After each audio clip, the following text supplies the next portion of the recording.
antes de mais nada, é preciso dizer aos senhores que é um prazer inenarrável estar aqui na presença de todos vocês mais uma vez, agora com a produção da nossa primeira aula da terceira apostila. Pega lá, por gentileza, seu material Português A, aula 9. Português A, aula 9. Pega lá, por favor, vamos dar continuidade aos nossos estudos. Bom, eu lembro que quando nós estávamos falando sobre lá na apostila 2, na nossa última aula, que foi a aula número 8, nós começamos a falar sobre concordância verbal. E aí a gente viu as coisas mais simples, assim, por exemplo, concordância verbal é a relação entre sujeito e verbo. Ok? Além disso, a gente viu também que, além de estabelecer uma relação entre o sujeito e o verbo, quando o sujeito é composto, tem uma série de regrinhas. E a gente estudou exatamente isso. Hoje, na aula 2 de concordância verbal, a gente vai estudar alguns verbos específicos. Bom, pega lá, vamos para os nossos estudos. O primeiro verbo que a gente vai estudar hoje é o verbo haver. Um verbo que é considerado anômalo quando a gente fala justamente de concordância verbal. Então, vou circular aqui para vocês. Ó, verbo haver é o que a gente vai estudar. Bom, o verbo haver, ele tem uma característica muito interessante. Em determinados contextos, ele se comporta como um verbo normal que tem seu sujeito ali. É o que a gente chama de verbo pessoal. Verbo pessoal. Desculpa aí que saiu torto. Verbo pessoal, porque ele tem um sujeito. Então, você estabelece qual é o sujeito do verbo, beleza, ele vai flexionar bonitinho, né, na tua frase. Se o sujeito está no singular, o verbo fica no singular. Se o sujeito está no plural, o verbo fica no plural e boa. Só que tem alguns casos que o mesmo verbo, que é o verbo haver, ele é impessoal. Impessoal, não tem pessoa, ou seja, não tem sujeito. Quando o verbo haver é posto numa frase que ele não tem sujeito, ele sempre vai ficar em terceira pessoa. Olha o que a gente vai fazer agora. A gente vai estudar primeiro todos os casos de verbo pessoal, depois todos os casos em que o verbo haver ele se comporta de maneira impessoal. Pessoal primeiro e impessoal depois. Beleza? Vamos lá. Verbo haver quando é pessoal. Então, nós temos aí 8 situações. Aqui são 4 delas, metade. Então, quando você tem o verbo haviam como um auxiliar numa locução. Então, toda vez que ele for auxiliar numa locução, beleza, ele vai flexionar. Ó, eles haviam entrado lá. Perfeito, show, haviam, tá certinho. Se fosse só ele havia entrado lá. Certo também, tudo certo. Segundo caso, quando eu tenho a escrita do verbo haver como ão sendo o auxiliar da locução verbal conhecer. Eles hão de conhecer. Perfeito. E se fosse só ele, daí seria ele a de conhecer. Perfeito. Muda no plural, muda no singular, porque o verbo haver, nesse caso, que a gente está estudando, está se comportando como um verbo pessoal. Pessoal. Terceiro caso, o verbo haver vai ser pessoal quando ele estiver como haverão, no sentido de obterão, obter alguma coisa. Vocês haverão sucesso com esse projeto. Vocês sabiam que o verbo haver pode ser usado como obter? Show, pode sim. Então, vocês haverão. E se fosse só você? Você haverá sucesso com esse projeto. Fechou. Pode mudar plural e singular, porque ele é pessoal neste caso. Além disso, quando o verbo haver, ele é escrito como houve, sendo usado no sentido de julgar ou resolver. O juiz ouve por bem. Perfeito. Os juízes houveram por bem, e assim vai. Perfeito. Tem plural, tem singular, porque ele se comporta como verbo pessoal, tem pessoa. Continuando.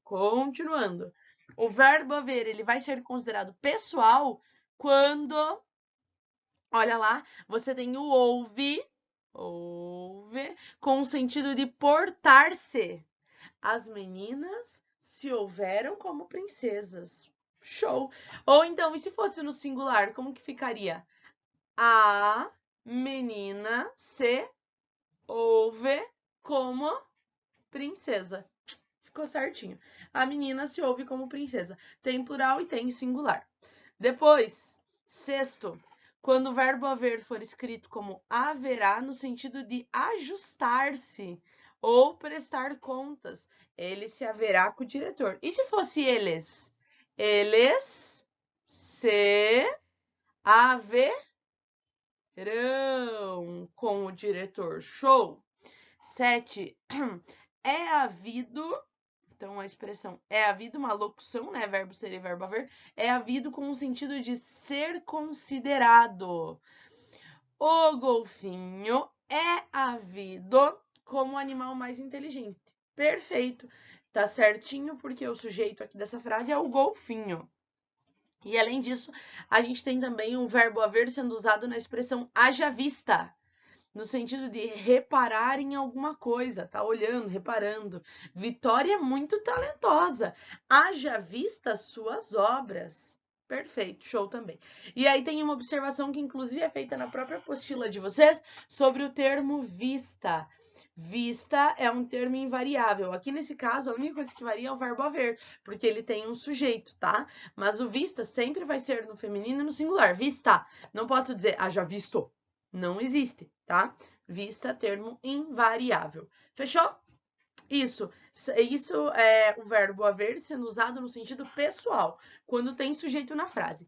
Mas tem alguns casos que o verbo haver não tem sujeito. E aí ele não pode mudar. É sempre no singular, sempre em terceira pessoa. Vocês escolhem o que é melhor vocês lembrarem, tá? O que vocês preferem? Lembrar os casos em que o verbo haver tem sujeito ou os casos que o verbo haver não tem sujeito? Vamos ver. Verbo haver impessoal, quando que ele não tem sujeito, ou seja, ele não varia. Primeiro, vou até grifar aqui, ó, pra gente. Ele é impessoal, não tem sujeito. Vamos lá. Quando o verbo haver é usado no sentido de existir. Então, se ele for usado no sentido de existir, não tem sujeito. Olha essa frase aqui. Haverá descontentes no governo. Daí você fala, ah, mas é descontentes no plural, então é haverão. Porque o verbo haver, nesse caso, é usado como impessoal. Porque esse haverá é no sentido de existir. Existirão descontentes. Tá, mas então o verbo existiria para o plural? Sim, porque o verbo existir, ele é regular, normalzinho. Ele tem a regra e segue essa regra. O anômalo, o que tem regra diferente é o verbo haver. Então, o verbo haver, quando é usado no sentido de existir, não tem plural. Mas o verbo existir, vida normal, tá? Então, haverá descontentes. Depois, segundo, o verbo haver, quando ele é usado no sentido de ocorrer. Então, olha lá. Se houver manifestações violentas, a polícia atuará. Você vai dizer assim, prof, mas é manifestações, está no plural. Beleza, só que este houver está sendo usado no sentido de ocorrer, ocorrência. Então, não pode. Depois, olha lá, quando o verbo haver é usado com o sentido de acontecer, também não pode ter plural porque não tem sujeito. Olha lá, haverá muitos espetáculos no Festival Curitibano. Eu posso trocar por acontecer, daí seria acontecerão muitos espetáculos no Festival Curitibano. Beleza, só que aqui é o verbo haver no sentido de acontecer não tem plural, por mais que sejam muitos espetáculos, não tem, tá? E o quarto, quando o a é usado, a do verbo haver, é usado no sentido de tempo passado. Então, olha lá, não tem plural também. Não o vejo há 5 anos. Você vai dizer, mas 5 é plural, é mais que 1 é 5. Ah, mas não pode mudar. Toda vez que você usa o verbo haver no sentido de tempo passado, singular. Ah, lembra também que não pode usar o pleonasmo, né? Há 5 anos atrás. Não pode, porque o a já indica passado, o atrás também, então, não. Beleza? Então é isso. Ó, vocês escolhem se preferem lembrar as 8 condições do verbo haver no pessoal ou as 4 condições do verbo haver no impessoal. Então, ó, verbo haver nunca vai ter sujeito, então ele sempre vai ficar no singular.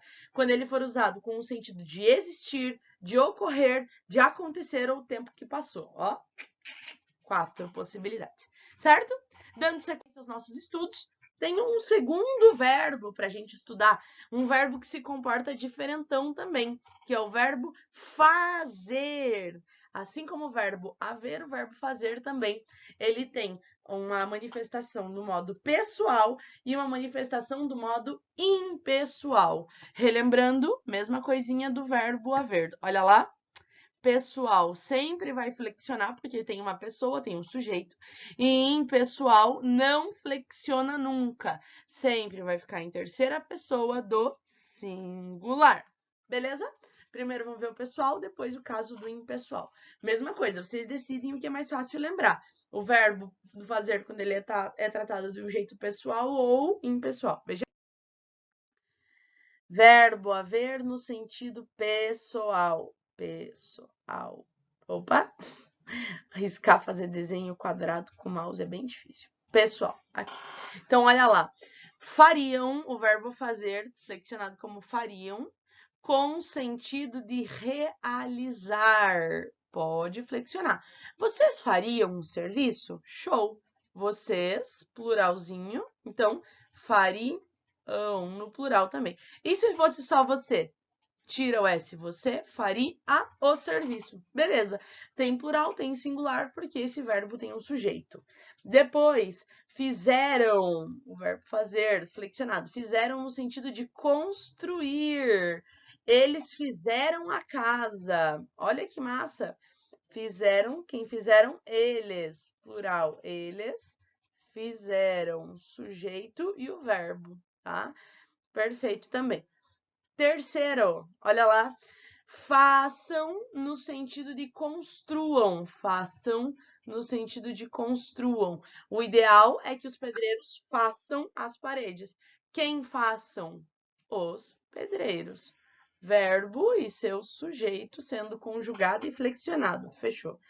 E 4, fazem no sentido de comemorar. Ó, fazem comemoração. Eles fazem aniversário no mesmo dia. Eles fazem, eles, plural, fazem, plural também. Porque aqui o verbo fazer, ele está pessoal. Beleza?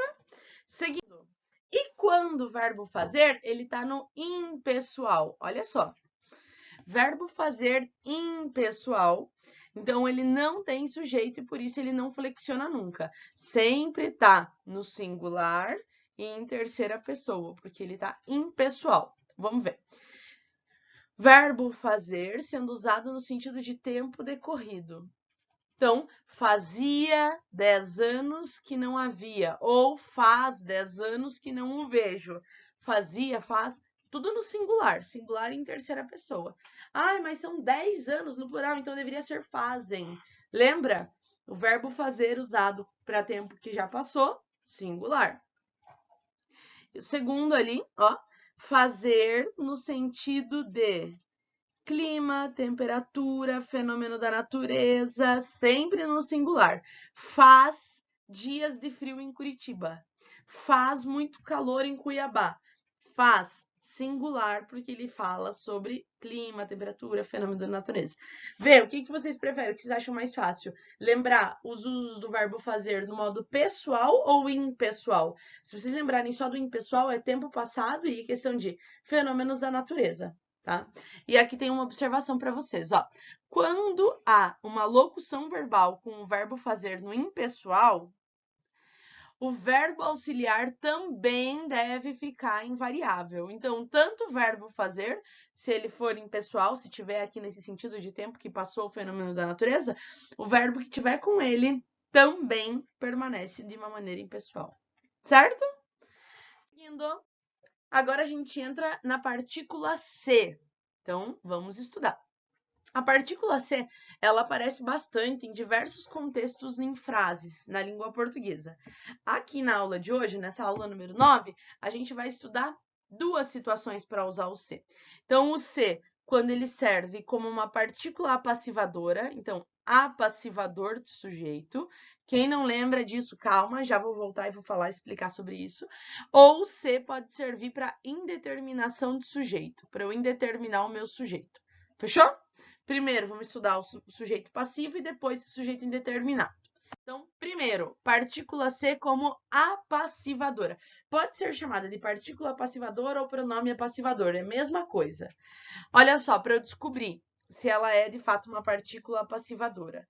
Então, primeiro, aparece um C na minha frase, na minha oração, e o sujeito é explícito. Então, quando eu encontrei o meu verbo, perguntei quem, na hora encontrei o sujeito na minha frase.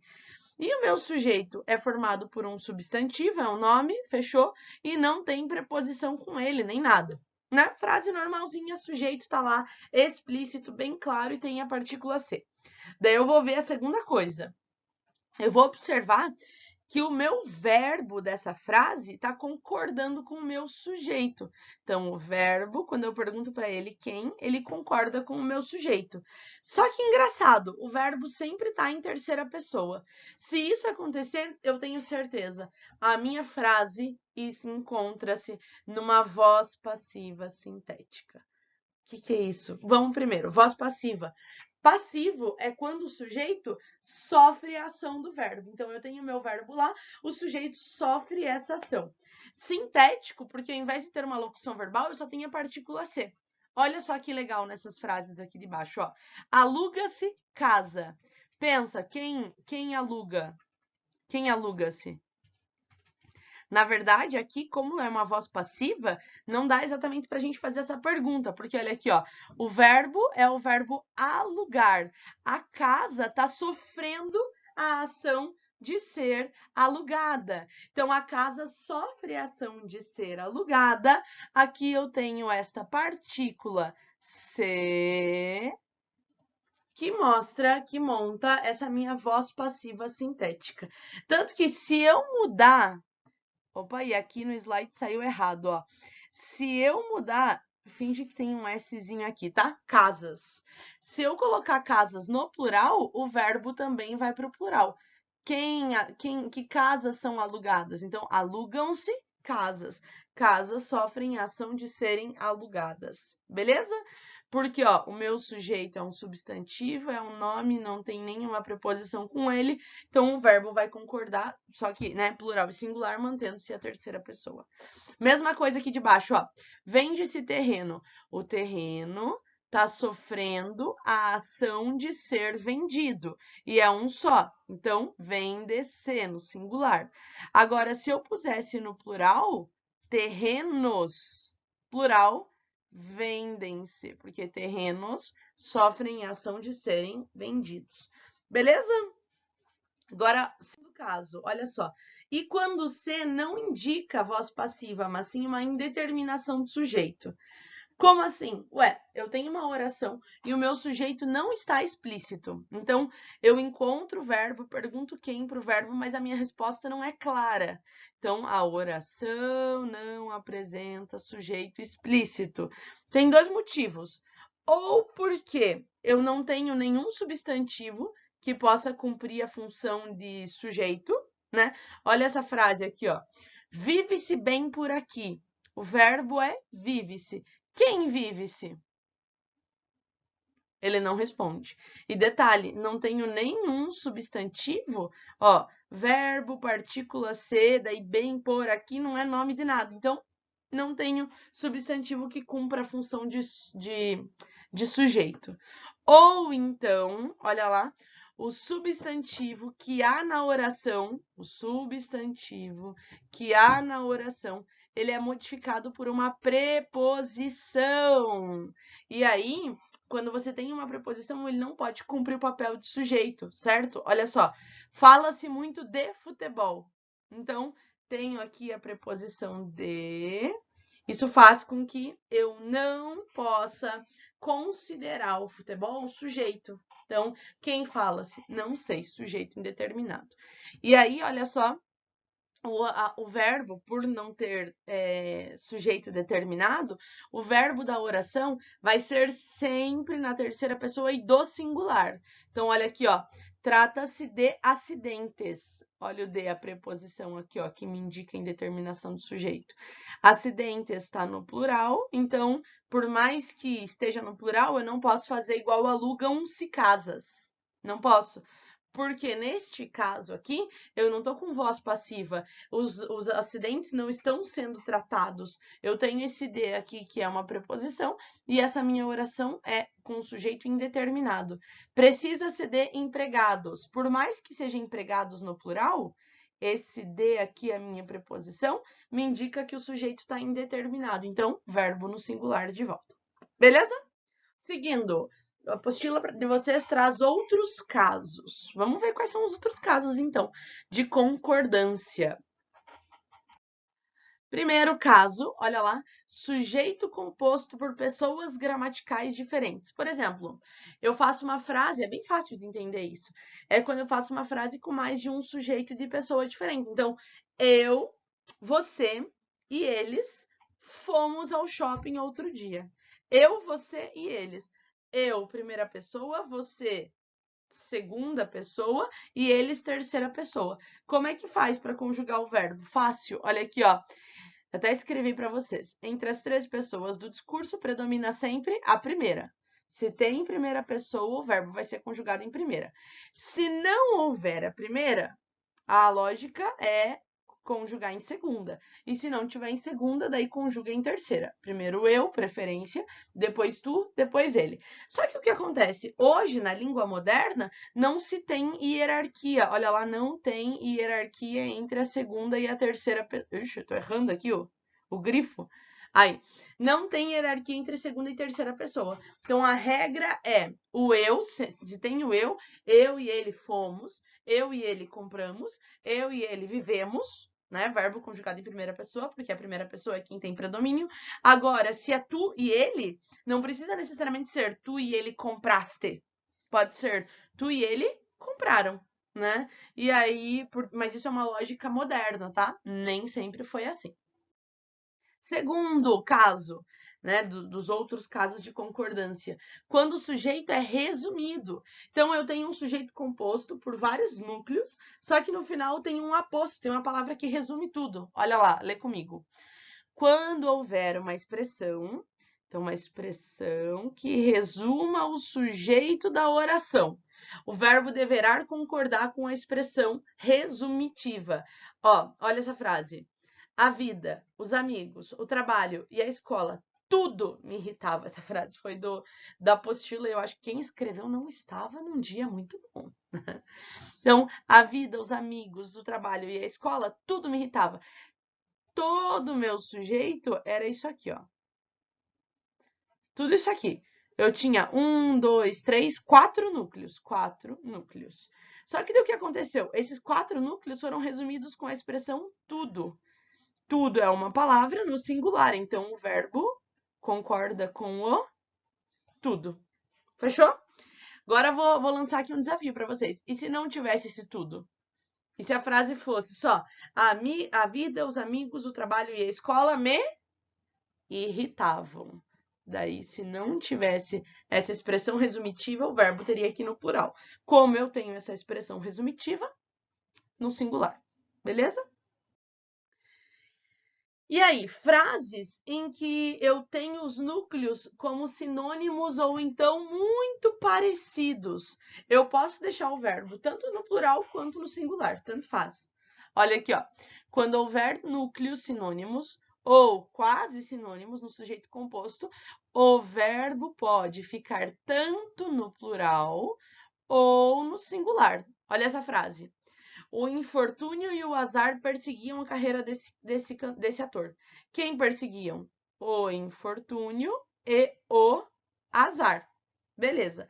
Mas eu posso entender que tanto a palavra infortúnio quanto a palavra azar têm significados muito parecidos. E se eu considerar que elas têm significado muito parecido, por mais que sejam dois núcleos no meu sujeito, o meu verbo pode ficar no singular. O infortúnio e o azar perseguia a carreira desse ator. As duas formas estão certas, ó, vou colocar certinho aqui e um certinho aqui. Beleza? Depois, quando o sujeito é composto por gradações, seja crescente, seja decrescente, tanto faz.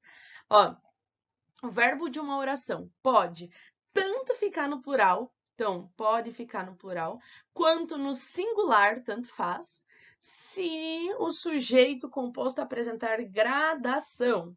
Olha lá um exemplo. Um traço, dois traços, uma faixa, uma nuvem repentinamente cobriram o céu. Quem cobriram o céu? Um traço, dois traços, uma faixa e uma nuvem. 4 elementos, beleza. Mas eu posso entender que isso faz parte de um processo. Primeiro um traço, depois dois traços, depois uma faixa, depois uma nuvem. Quem cobriu? O processo todo, toda esta gradação. E aí eu entendo que tudo isso aqui pode ser considerado um processo gradativo, e aí o verbo fica no singular. Fechou? Seguindo, aí a apostila de vocês, esse é o último tema, tá? Da aula de hoje. Ele fala sobre flexionar ou não verbos no infinitivo. Lembram o que são os verbos no infinitivo? Verbos terminados em ar, er, ir, or. Ur não, porque não tem verbo terminado em ur, né? Então, tem casos em que o infinitivo não pode ser flexionado, em casos em que ele deve ser flexionado, e tem um caso específico do verbo parecer com o infinitivo, tá? Vamos ver aí um por um. Primeiro, o infinitivo não pode ser flexionado. Quando que ele não pode ser flexionado? Vamos lá. Quando ele não se refere a nenhum sujeito. Então, verbo impessoal, não posso flexionar. Lembra que impessoal é sempre terceira pessoa no singular? Então, é preciso resgatar o meio ambiente. Então, a palavra resgatar, aqui ó, a palavra resgatar fica no infinitivo sem ser flexionado. Quando o meu verbo tiver o valor de imperativo, ordem, também não flexiona. Cessar fogo, cessar fica no infinitivo. Terceiro, quando ele funciona como um complemento, seja de adjetivo, de verbo principal, de voz passiva. Olha isso aqui, ó. São barreiras difíceis de transpor. Então, transpor, ele faz parte de um complemento desse adjetivo difíceis aqui, né? Então, também funciona como um infinitivo sem ser flexionado. Depois, sujeito infinitivo é um pronome átono. Pronome átono. Já estudamos um monte de pronome, que segue um verbo causativo, de causa, ou sensitivo. Então, olha lá, ó, ele viu-as entrar. Ver, né? Viu do verbo ver. Então, verbo sensitivo, porque é uma das sensibilidades. Entrar ficou no infinitivo. E 5, quando o verbo infinitivo, ele não pode flexionar, quando for regido por uma preposição, a preposição a, né? Equivale a um gerúndio em locuções formadas com verbo estar, andar, ficar, viver e similares. Olha essa frase. Os trabalhadores estavam a preposição comer. Dificilmente a gente usa isso, né? Normalmente na língua portuguesa a gente não usa tanto essa preposição a, mas em língua portuguesa lusitana, lá de Portugal. O infinitivo é flexionado. Quando que ele é flexionado com toda certeza? Primeiro, quando o sujeito da minha oração é explícito. Então, grifa lá. Sujeito explícito. Olha essa frase. É curioso tu não perceberes nada. Então, perceberes concordou com o tu. Quem não perceberes? Tu, né? Concordou bonitinho. Depois, a gente pode flexionar quando o sujeito é indeterminado. E aí mantém a terceira pessoa, só que daí você pode flexionar entre plural e singular. Ouvi dizerem que ela não é honesta. Quem dizerem? Então, posso flexionar e colocar o dizerem. E 3, depende dos verbos causativos ou sensitivos, né? Que gera causa, ou então ver, sentir, ouvir, que são os sensitivos. E entre estes verbos, e o infinitivo se insere o sujeito do infinitivo expresso por um substantivo equivalente. Bem difícil, né? Parece que é difícil de entender, mas tá fácil. Olha aqui, ó. O verbo dessa frase é o vi. Ele flexionou porque viu o que? Teus vestidos brilharem. Concordou com os teus vestidos brilharem. Pode ser flexionado.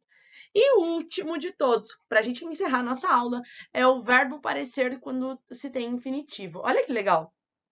Bastante gente erra isso. Quando há o verbo parecer com algum outro verbo no infinitivo, todo mundo pode flexionar. Então, tá certo eu dizer que os dias pareciam voar, e aí eu deixo pareciam concordando com dias, que está no plural, ou eu posso dizer os dias parecia voarem, tá certo também.